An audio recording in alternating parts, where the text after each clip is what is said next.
Se você fosse ateu, se você perdesse a sua fé, como que você começaria a agir a partir de agora aqui na sua vida? Você mudaria drasticamente, permaneceria a mesma pessoa, passaria por uma crise? Eu trouxe aqui agora uma fala do Rodrigo Silva para a gente reagir. Eu quero que vocês ouçam o que que ele faria se caso ele fosse ateu, ou virasse ateu, né? Se eu fosse ateu, eu seria o cara mais drogado e bêbado do mundo, porque, como dizia Albert Camus, a lucidez dói. E o que é a lucidez pro ateu? Não existe Deus, não existe salvação, não existe nada. Eu vou morrer, eu sou apenas um cadáver adiado que procria, como dizia Fernando Pessoa. Quer dizer, eu faço sexo, mas vou morrer. Então, sabe, por isso... Aqui é uma fala muito complicada, mas ela traz uns bons pontos para reflexão. Gostaria de começar com aquela frase muito famosa, né, que provavelmente você já ouviu, que se Deus não existe, então tudo é permitido. Só que essa frase é falsa, ela não existe. O pessoal acha que é o Dostoiévski que escreveu no romance, né, Os Irmãos Karamazov, mas ela simplesmente não existe. Eu quero mostrar aqui primeiro a frase correta. Eu peguei ela do livro de 1970, da editora Abril. Então, deixa eu mostrar aqui. Como que tá no livro? Quer dizer que tudo é permitido, não é?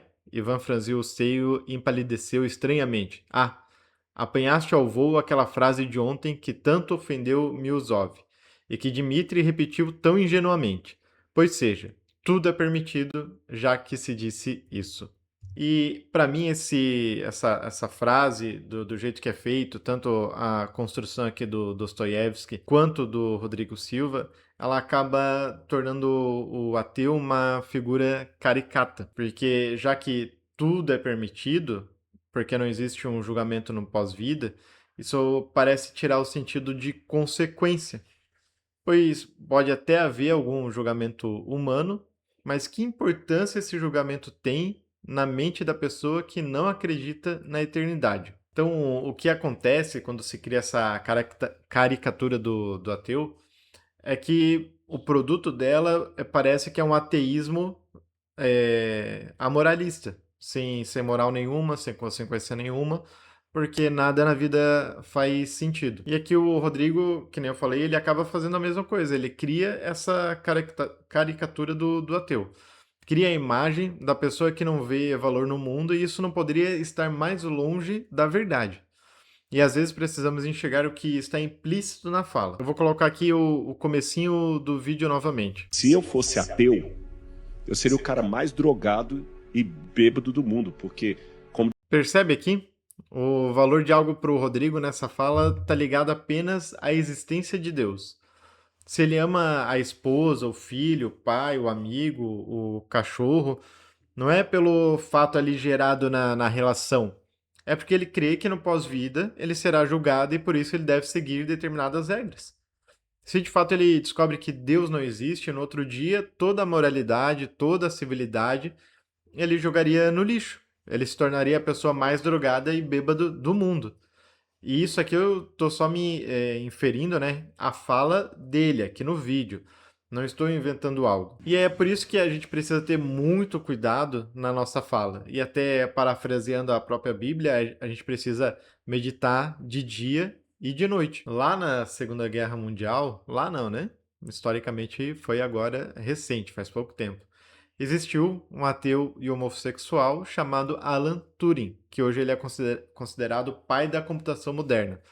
Que ele, juntamente com a sua equipe, conseguiu criptografar a máquina Enigma da Alemanha nazista, conseguindo dessa forma uma vantagem durante a Segunda Guerra Mundial. Mas pela definição aqui do Rodrigo Silva, faz sentido um ateu se preocupar com essa questão? Não seria plausível chamar apenas pessoas religiosas para esse trabalho? E aqui outro detalhe importante sobre o ateísmo é o próprio preconceito existente sobre a pessoa ateia. Olha só, observa essas datas aqui que eu vou colocar na tela. A gente não está falando apenas de 1700, 1800. A gente está falando aqui ó, de 1970, 2018, um processo extremamente recente na nossa história. Aí, inclusive aqui no YouTube temos o professor Daniel Gontijo, que já foi ameaçado de morte várias vezes por causa do seu trabalho. E essas ameaças não se baseiam só pelo questionamento da fé, mas também por causa desse preconceito contra a pessoa ateia. A relação com Deus, e eu sou cristão, a nossa relação com Deus, ela não deve ser mediada só por causa da existência no pós-vida. Olha só o que está escrito aqui em Romanos 2, 12 ao 16. Porque todos os que sem lei pecaram, sem lei também perecerão. E todos os que sob a lei pecaram, pela lei serão julgados. Porque os que ouvem a lei não são justos diante de Deus, mas os que praticam a lei hão de ser justificados.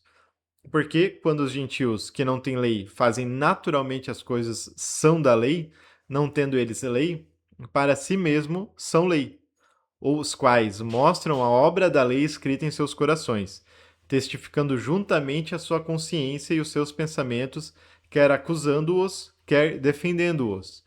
No dia em que Deus há de julgar o segredo dos homens, por Jesus Cristo, segundo o meu evangelho. O indígena aqui que habitou as terras do Brasil e nunca ouviu falar de Deus, ele vai estar lá no céu se ele foi uma boa pessoa. É isso que Romanos 2, 12 ao 16 quer dizer. E a pergunta que fica é: a vida desse indígena, ela foi mediada apenas pelo pensamento no pós-vida ou ou pelo senso de comunidade da sua tribo?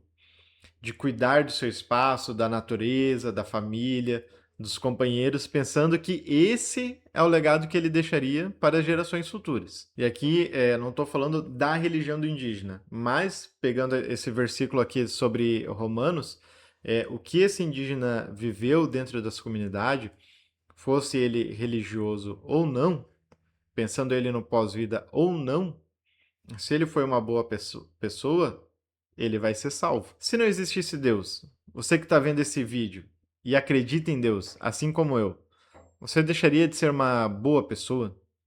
Você não seria capaz de idealizar um bom futuro? Não seria capaz de se esforçar para tornar o ambiente à sua volta melhor?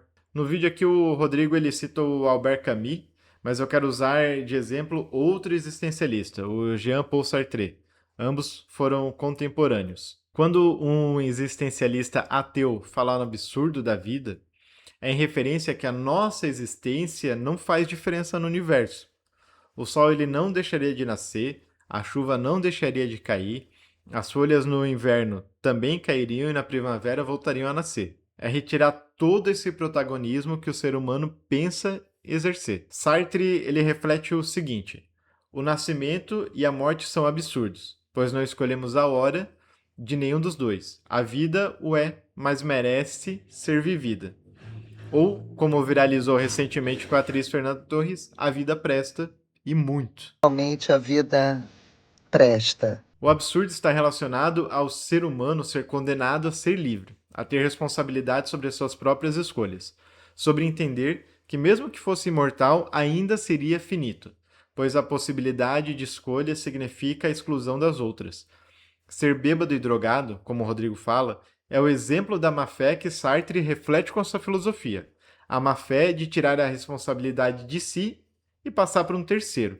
A má-fé é a justificativa da nossa covardia, da nossa ignorância ou a incapacidade de assumirmos decisões complexas e delicadas, como, por exemplo, deixar um like aqui nesse vídeo. É importante salientar que Camus e o Sartre passaram pelas duas guerras mundiais. Na verdade, Camus era só um bebê ainda, mas ele passou pela segunda e o Sartre passou pelas duas. Mas imagine o estrago que isso pode causar no psicológico de um ser humano. Mas eu gostaria de encerrar o vídeo aqui com outra pessoa que também presenciou a Segunda Guerra Mundial, mas que em vez de abandonar ou negar a fé no transcendental, começou a crer em Deus, e este aqui é o Jürgen Moltmann, um teólogo muito famoso que faleceu agora em 2024. Ele ficou conhecido por cunhar o termo teologia da esperança, após ser influenciado pelo filósofo judeu Ernest Bloch com o livro O Princípio da Esperança. O Moltmann pensa na teologia da esperança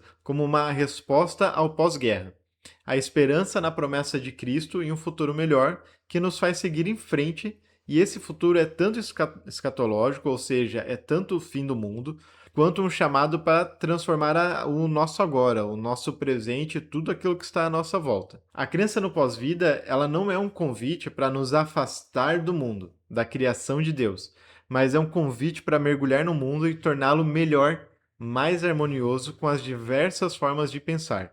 É um convite para buscar a justiça de Deus, ou seja, a busca pela extinção da opressão que o próprio ser humano causa entre si. Caso você tenha gostado dessa reflexão, eu peço que você deixe aqui o seu like, deixe o seu comentário, compartilhe esse vídeo com o seu amigo, se inscreva aqui no canal e muito obrigado e tchau!